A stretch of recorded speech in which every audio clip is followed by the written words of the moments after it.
Greetings, creative ones. I'm Melissa D'Antoni, founder and director of Fire Tree Studios here in Austin, Texas. And I want to welcome the fabulous, revolutionary Danielle LaPorte, who speaks the white hot truth. Danielle is the author of the forthcoming book, Firestarter Sessions, a soulful and practical guide for creating success on your own terms. She also just launched and co-authored the Big Beautiful Book Plan and has an incredible blog that I've been following for years, which was formerly named whitehottruth.com and is now daniellelaporte.com. So welcome, Danielle. Hello. Hello, Melissa. Fiery creative people. Hi. Yes. So, today, in honor of the art of entrepreneurship, I really wanted to invite the people that inspired me along my own entrepreneurial and creative journey to share with us a little bit about the intersection between creativity and business. So that's really why we're here today. And I want to start off by talking to you a little bit about passion and prosperity. How do you connect to your passion, and do you believe that passion is directly correlated to prosperity? Okay, I'm going to answer the second question first. Do I believe passion is connected to prosperity? Not necessarily. I think there are lots of people out there with jobs who aren't passionate about them, and that's totally okay. I think, for some people, their passion is having a job that allows them to get their kids a great education, and that makes it more than bearable. It makes it logical and noble and good to do a job that doesn't light your fire 24/7. So I see this sort of divisiveness happening between the kind of the quit your day job community and start a blog and get rich on your blog and 9-to-5ers, and so for all the guys on the factory line who are just about giving their families a good life, their passion is their family, and that's cool. Is that connected to their prosperity? Not directly, no. For myself, my passion has got to be connected to my prosperity. It's about artistic expression. It's about self-expression. And I've done jobs that I didn't like, and it's just too late in my day, really, in my cosmic day, to shovel shit for money. So I just want to get paid to be me. And this is there's a story I talk about in the Firestarter Sessions about seeing this interview with Bruce Springsteen, and Born in the USA was out, and the VJ said to him, how does all this feel? And he said, I just can't believe that I get paid to do something that I love so much. And I just thought, that's it. That's what I want. That is what I want my life to be. So how do I stay passionate? It's a combo of I push myself hard and I give myself a break. I hold my own feet to the fire to be impeccable with my word. I am not always impeccable with my word. Sometimes I miss deadlines. I'm late.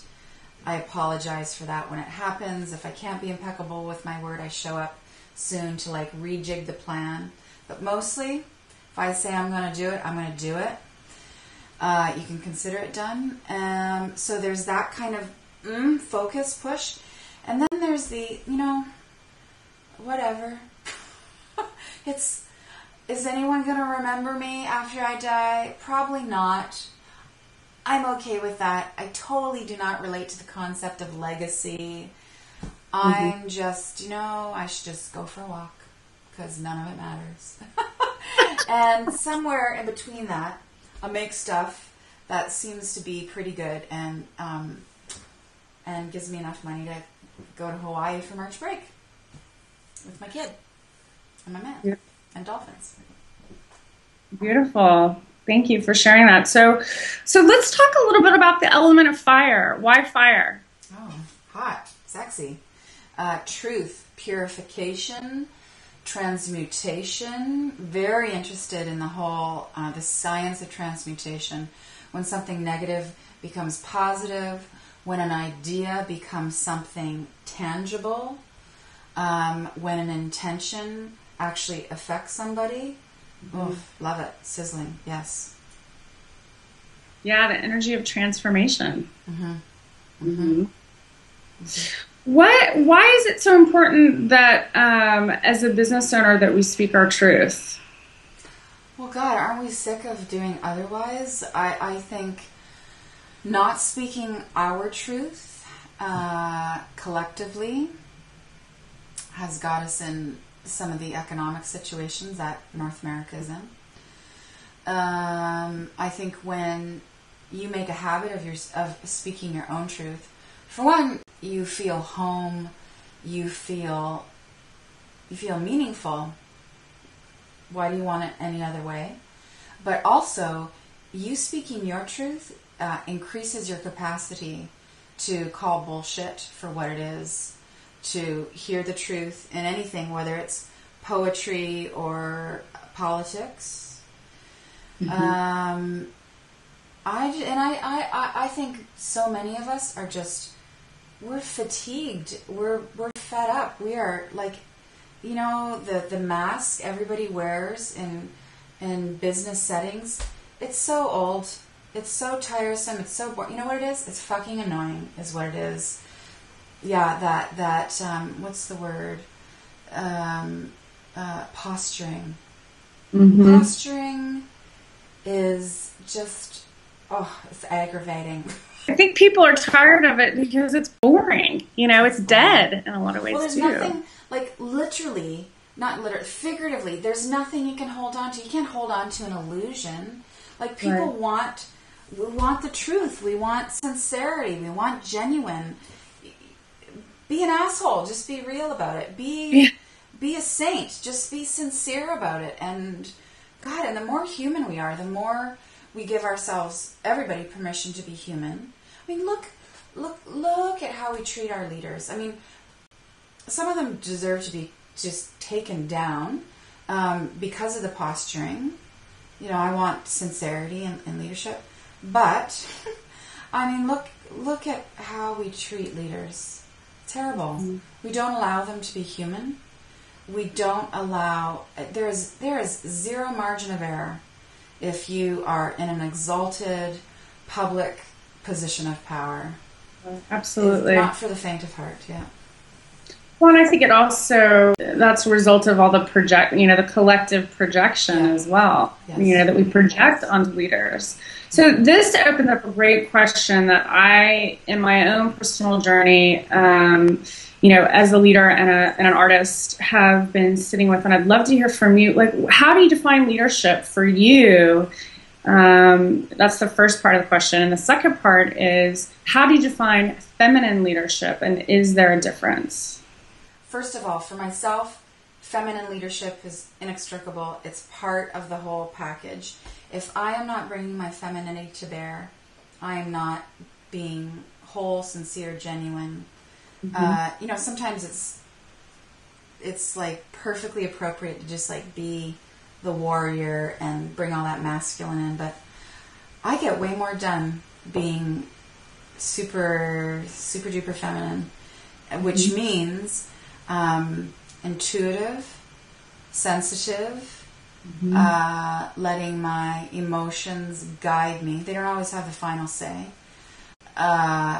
Makes me more impulsive, which is not a bad thing. Mm-hmm. It actually helps me say yes, know what I'm going to say yes to, and know what I'm going to say no to. Mm-hmm. No thank you is make the world a difference in your business and your creativity. Absolutely. It's risky. Mm-hmm.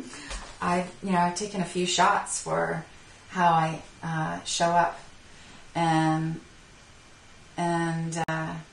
it's part of it. It doesn't mean like I have feelings. We all have the same feelings, but I'm not stopping how I do it, who I am, how I love, how I speak, my edge.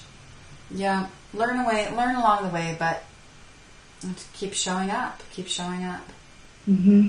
Why do you think, I really feel like we're at a time where, feminine leadership is defining itself, or, it is still really risky to be in your feminine power and be a leader. I think a lot of our role models in the past have been, women that tend to take on these more masculine roles as leaders. And, I think that it's really up to us now to create that space, which is such a feminine quality, to show up in that way. And I just want to honor you for that, because I do feel that you embody that integration of the masculine and the feminine in a really beautiful way as a leader. So thank you. Thank you. It's crazy times, right? Times of transition. Who knows where we're going? And it breaks my heart to see a lot of women disguised as women in positions of power, just really repressing what could be most potent for them, for all of us. And praise be to them for stepping in. But for me, I think you got to get out of the game and change the game. Just for me. It's not a global declaration, but I prefer to be on the outside. I'm more useful on the outside. What do you mean by that? Well, I could get a job. I could work in a corporation. I could run a nonprofit. Oh, yeah. I could, I could try and shift policy. I don't have it in me. I'm not wired that way. Mm-hmm. It's better for me, and I keep moving further and further away. Like, the irony is, as I get more visible and like more exposure, my lifestyle gets set up so I have more and more solitude. I become more reclusive. Mm-hmm. Somebody just asked me the other day if I felt like out of touch with people. Don't I want to do one-on-one coaching so I know where people are really at? And I was like, no, I don't, because I need space. I need quiet. I got to hear myself. I need to hear what's right for me. And what's right for me cannot be influenced by anybody else. Doesn't mean I don't look. It doesn't mean I don't seek outside inspiration. But, I have to be, the inspiration's got to come from within, or I'm hooped. Just me. Yeah, no, I think it's so true. And I think that's a big challenge that most people that, live to inspire, other people in that leadership role. I mean, that is your well. And I think that staying connected to your own inspiration, your own passion, your own voice, keeping it clear is, crucial. Crucial. So let's talk a little bit about creativity. What is your relationship to creativity? I wish it were better. It's pretty good. It's pretty juicy because I certainly produce. But I'm going through a phase right now, a passage. I don't think it's a phase. I think it's a passage of really, really putting my creativity first. I think I've given it a lot of lip service over the last couple of years. But, I think I've been more hooked on productivity. And again, it's risky. It goes back to leadership, because if you put your creativity first, it doesn't mean you check your email first thing in the morning. That's for sure. Right. And all those things that pull, and all those pulls are about pleasing other people and being of service. That cannot be the first pull. Mm-hmm. But I think it's mo better for me, creativity, God, Buddha nature, It's all the same. Yeah. And again, I'm happier. I'm of more service on the days and the weeks where I just say, I'm going to write first. I'm going to think about this first. Mm-hmm. I'm going to do yoga class first. I'm going to just hang out a little longer in the playground with my kid. Mm-hmm. Those days are better. And I almost have to do like this little mind trick with myself. If I do that, I tell my lizard brain, if I do that, I'll actually be more productive when I do sit down to focus on the administrivia of life, which is a lot. And it works that way. Feed the heart first, and kabam, my inbox is zero. Yeah, that's what works. Well, and it's beautiful because it really talks to what you're just talking about in terms of feminine leadership and creating that space, almost like that womb space to create, and I think that's such a beautiful feminine quality that we certainly haven't valued in our culture, as producers. But it also relates what you were saying too about productivity in business. So how, as artists and creatives, do we stay connected to that flow and then also, pay attention to the bottom line, as you've talked so much about, and, yes. I think that there is, in my own journey, I found that there is a balance. It is that kind of, or, not even balance, that harmony of, what is being called for? What is life summoning? Is it this raw creative space, or is it this more productive? Because to me, it's all creative, even. Mm-hmm. That's a great point that you just ended on. To me, it's all creative. I think it's attitude. If the creative types look at this as an opportunity for everything to be creative. So here's an example. Let's say you have to sign a contract. It's litigious, the fine print, right? But if you look at it with a creative perspective, you think there's no such thing as a template contract. I can make this up any way I want it to go.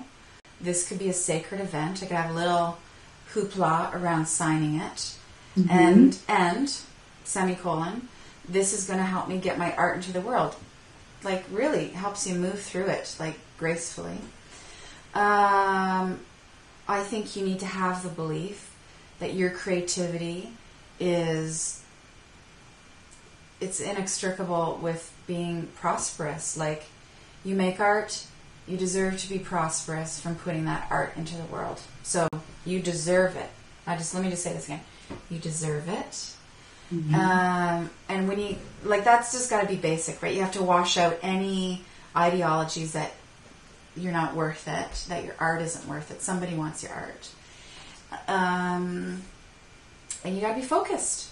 You got to be really ruthlessly, intensely focused on having your definition of it all, which is creative self-expression and prosperity. Part of this passage that I'm in of really, really devoting myself to my creativity, like really this time, is I've had to make sure that I don't shrink in my ambition. Because there's this dangerous territory you go through where you're like, I'm going to be creative and I'm going to do yoga before I do email, and so maybe I should just want to make $100,000 this year instead of $500,000 this year. Whoa, no, that's not the point.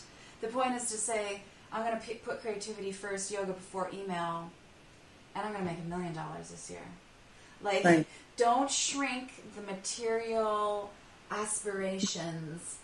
Well, and I'm so glad you brought that up, because I think so many people in the spiritual communities and in the creative communities, I mean, I too see them one and the same in my own experience, and but I feel like there is that myth. It's kind of like the starving artist myth and the starving healer myth or the martyr myth, that collectively we as a culture, are really, it's time for us to transcend that. Yeah. And I think it's people that believe that it's possible and that love it, speaking of love today, that love it that much that are going to make it happen and be the way showers for other people, that it's possible. Well, I think when you commit to the love, you'll go find the intelligence you need. Because, the passion, as you know, isn't enough. But when you really, when you got a vision, don't worry about how you're going to execute it yet. Just get the vision out, feel the vision on a cellular level, and fully, entirely commit to doing whatever it takes to make that real. And when you get to that place of commitment, things will happen. You will think, I better call so-and-so because they know a good bookkeeper. Like the smarts, the chops, the how-to stuff will somehow start to occur to you because that is not natural for everybody. But I think with commitment comes some logic and the essential logic to pull shit off.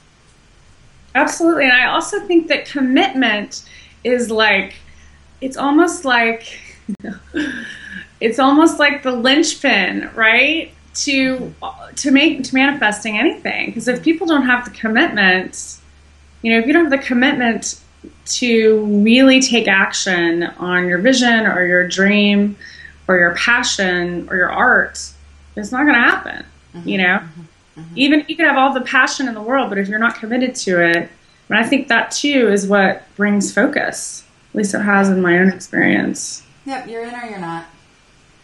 Are you in a relationship or are you out? Doesn't mean you don't have doubts, but you're in. Even the Course in Miracles says, there are no.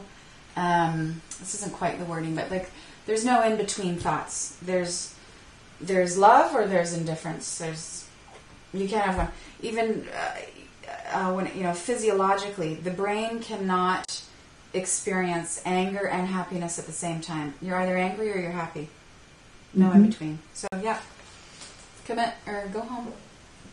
Beautiful. I love it. So what has been as an entrepreneur, I know you've had a very rich and rewarding journey. What has been your biggest entrepreneurial hurdle and how did you handle it? Well, what comes to mind was this really limiting belief I used to have that in order to be a really robust entrepreneur and a really truly holistic spiritual person, I needed to work with people who saw the world differently than I did. That I needed different perspectives on my bus. I needed to be more tolerant. I needed to be more flexible. I needed to be more reasonable. And that is fukakta. That is backwards. That is not actually, for myself, how it worked out in terms of ideal. What I figured out the hard way was that I want to work with people. I must work with people who have a similar worldview. And that's that. And for me, that means you believe that everything happens for a reason. You can create progress out of anything. And that, a trusting heart is a strong heart. Your initial orientation is to trust. Okay, so then after that, I don't care how you look at the world, what you do, then it's let's party. But I can't. I tried to work with people who just want to sign NDAs all the time, thought everyone was out to get everybody, and it just gets all pissy and nasty, and I just, ugh. So, yeah, same worldview, then you diversify strength. So, I work with people who are finishers. I finish stuff because, I'm a grown-up and I'm committed. But, yeah, finisher, what would I consider diverse for me? Detail-oriented. Conservative, low risk. It's really good for me to work with low-risk people. And people who triple check things. Because I'm just well, it's great, good, I said what I need to say, just get it out. And they're maybe we should just proof it one more time. I'm oh, if you insist, yeah. Would you say that's a characteristic of a visionary? Well, I mean, look at Steve Jobs. You know, he wanted to find just the right yellow Pantone in everything. Right. So, I'm detail obsessed about design, about aesthetics. I don't need to know how the engine works out. I want the car to look great and feel great, but I don't need to know. I just never need to know what's under the hood. I'm not interested in the mechanics of things. And yeah, but I mean, right now, like on my Facebook page, I've got a picture up with low resolution. It's driving me crazy. And has nothing to do with my ego. It's just not impeccable. Oh. And impeccable as possible. I can get better resolution. So let's talk about your team and what it's been like for you to create a team of support, because I can tell you from my own journey, I've had a lot of experiences of that, especially as of late. And, you've written in the past about hire quick and fire quick. Can you say anything about, any recommendations or advice for people creating a team to support them, especially in this sort of sometimes seemingly creative, chaotic environment, of blazing trails and making change happen? How do you create a strong support team? Yeah. So the philosophy is hire slow and fire quick. Oh, okay. Yeah. Thanks. God, it so pays to wait for the right people, because you get the wrong person on your bus. To use Jim Collins' terminology from Good to Great. It's painful, it hurts, it costs you more in the end, because you invest all this time and energy and money in getting someone up to speed, and then they gotta go for one reason or the other. And so I've made that mistake, and I've also made the good choice of just waiting for the right person. And it's a painful decision to make, because it means you're not going to launch the product you want to launch, because you don't have the right people on your bus. But wait. And I mean, what's most relevant for me is I've very recently made the decision to invite my VA, Angie Wheeler, on board full time. And what I learned about myself in that process was interesting, because I hemmed and hawed about sort of proposing to her for weeks, probably months. And, I look at my other, bloggy friends who were kind of doing, similar things, and I call them, you got someone working for you full time, don't you? And they're like, yeah, come on.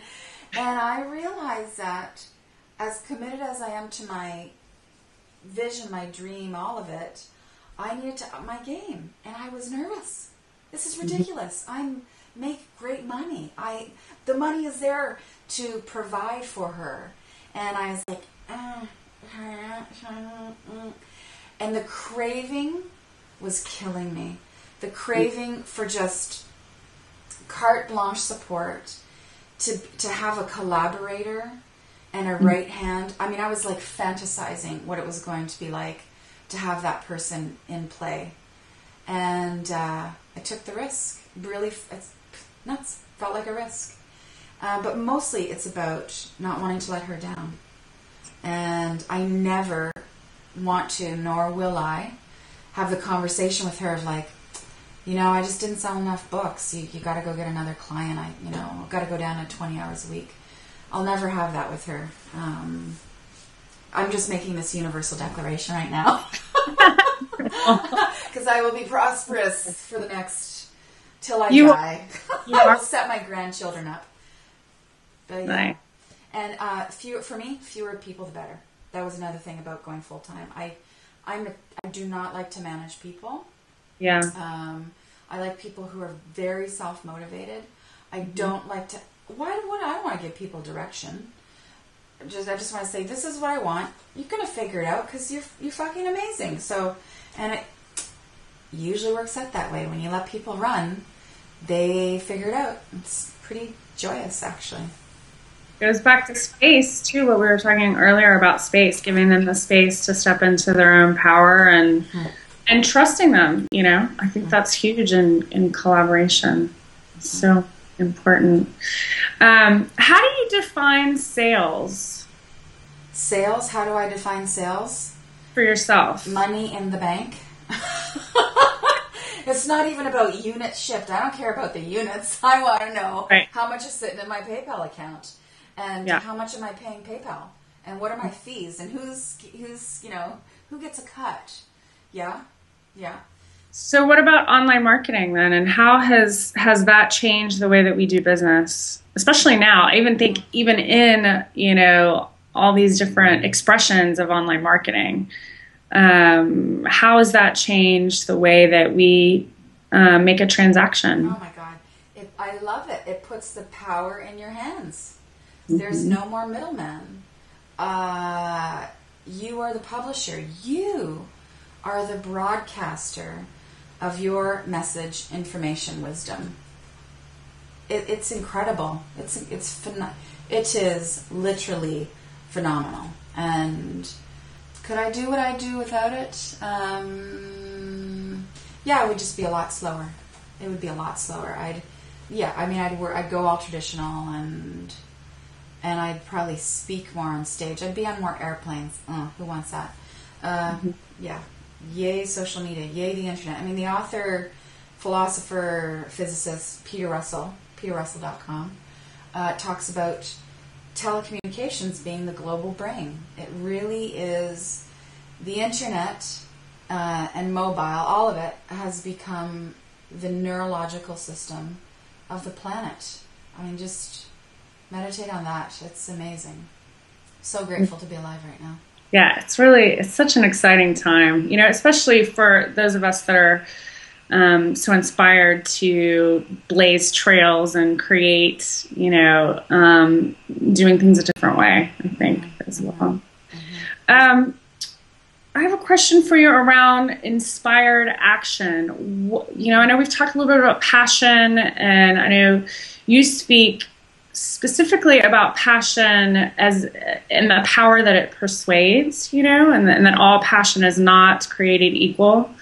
From my own experience of sort of, being in the studio for the last couple of years and mastering my craft and working with people and my own creative process, I'm in the process of, growing that global stage and really building attracting a larger tribe. But I found that, my background before I started doing this work was in online marketing, which is so funny. But I have had all this resistance to, because I'm in the studio so much, to doing my own marketing. And so I've tried a bunch of different things and a bunch of different avenues, and I've certainly been blogging for a couple of years now. But I found that I only can do what I'm inspired to do in terms of, so my new thing is inspired marketing, inspiration-based marketing. I'm only, this interview series, for example, of talking to the people that inspire me, it gets me up out of bed in the morning. I get so excited, and, to be able to share, the beauty and the wisdom and the inspiration, the passion that has been given, and shared to me with other people, that lights me up. And there's so much crap out there. There's just so much in terms of my marketing, and I've worked with some different coaches and on my business and stuff, and I have to say none of it worked for me, and, because it didn't really resonate with I guess my own vibe and my own creative process. And I think it goes back to what you were saying around how do you integrate, the balance of being a creative and then also a business person, so that you don't self-sabotage. And I think I have even done that in the past, of not selling or not, marketing or creating more visibility because I was so focused on my creative expression. It has to work for you. It has to work for you. How you sell it is just as important as what you're selling. I just did an interview with Whole Living magazine about this, and I thought, when they came to me and they said, we want to talk to you about non-sucky self-promotion, I thought, wow, I knew this was an issue, but okay. You bring up two keywords you brought up were resistance and resonance. And I think resistance can be self-sabotage. I think resistance can be something also that's keeping you awake. It's like anxiety is meant to be there to just like keep you alert. But yeah, it's got a groove for you. Like, you know, personally, I do lots of stuff that I shouldn't do. I don't have a blogging schedule. People contact me, they're like, I know you have a publishing schedule that's probably weeks out. I'm like, no, I'm just writing what's going to go up tomorrow. I blog very sporadically, you know, with my launches. You know, this product is $150 and that's it. Nope, it's not going on sale. And guess what? I'm not going to dupe you. It's not $150 today and it's going to be $99.99 and 99 cents tomorrow at, you know, 12:01 Pacific time. It is what it is. So it's got to feel good. And if it doesn't feel good, it's going to block the energy. It's going to block the energy you put out and that you radiate, and it's going to block what comes to you. Yeah, and I think people pick up on that. I mean, like you were saying about the cosmic brain, I think, you know, in a lot of ways it's a mirror of our own consciousness, and you know, people are so sensitive to that now, I feel like. Well, the people you want to buy your stuff are sensitive to it. I think a lot of us are just asleep. The TV plug is our umbilical cord, but you want a tribe who's awake. You want people who are making informed, conscious decisions to invest in your stuff. Mm-hmm. So those are the sensitive ones, yeah. And those are usually, I found in my own experience too, those are the ones that are going to take action. You know, they're the ones that are going to commit. They're the ones that are going to be more successful or meet their goals and their visions because it's coming from within them and not from some marketing message or belief that you're trying to project. Mm-hmm. Yeah. Yeah. So speaking of success, what's your definition of success? Freedom. How do you relate to that? Freedom. Yeah. Beautiful. Okay. And one more final question. So if your entrepreneurial journey were a painting, what would it look like? That's a great question. Oh, wow. Well, we wouldn't be Munch, for sure. I wouldn't be screaming. I wouldn't be as hard-edged as a Matisse. Who would I be? Oh, I'd be a Rothko. Mm-hmm. A Rothko. Mm-hmm. Because, you know, the reason a Rothko, if you get the chance to see a Rothko painting live, do it, because there's something, his capacity to make canvas like radiant, it's vibrating, you're just like, how? And one of the reasons he's able to do that is hundreds and hundreds and hundreds of layers of very thin color. And yeah, you know, that's life. So I just think my life, it's countless, infinite, uncountable, unquantifiable layers of thoughts, of thought forms, of words, of prayers, of wishes, of interactions, of blog posts, of kisses, of dollar bills, of intentions, of mistakes, of clarity that makes it radiant for me. Yeah. So beautifully shared. Really, I mean, it makes me think of the practice, you know, even the spiritual practice in that, you know, in enjoying the moment, in each moment, in each layer and each color, and they all, you know, create that whole, you know, that one expression. Well, thank you, Danielle. Thank you, Melissa. Thank you so much for your time and your energy and your brilliance and your light. And I'm honored to be able to share with you today. And those of you that are watching that are interested in learning more and about Danielle LaPorte and her fantastic blog, I highly recommend it. It's, you know, your blog and Seth Godin's blog, I think, are the only two blogs that I've read religiously for the last, you know, three or so years. So such a beautiful combo there too. So thank you. So DanielleLaPorte.com, and then your the fire starter sessions, which we didn't even really get to talk about, specifically, because I experienced your group fire starter session here in Boston. Yeah. That was the first time we met in person, and then I did an individual session with you that I think I'm probably still integrating. Still got those books on the back burner that I got to do something about. But thanks again for your leadership and for your inspiration and just all that you have created in your authentic expression and just showing up, and speaking your truth. So beautiful. Thank you. And if you're interested in finding out more about the art of entrepreneurship, please email me at melissa@firetreestudios.com. And I look forward to connecting with you in the future. Thanks so much.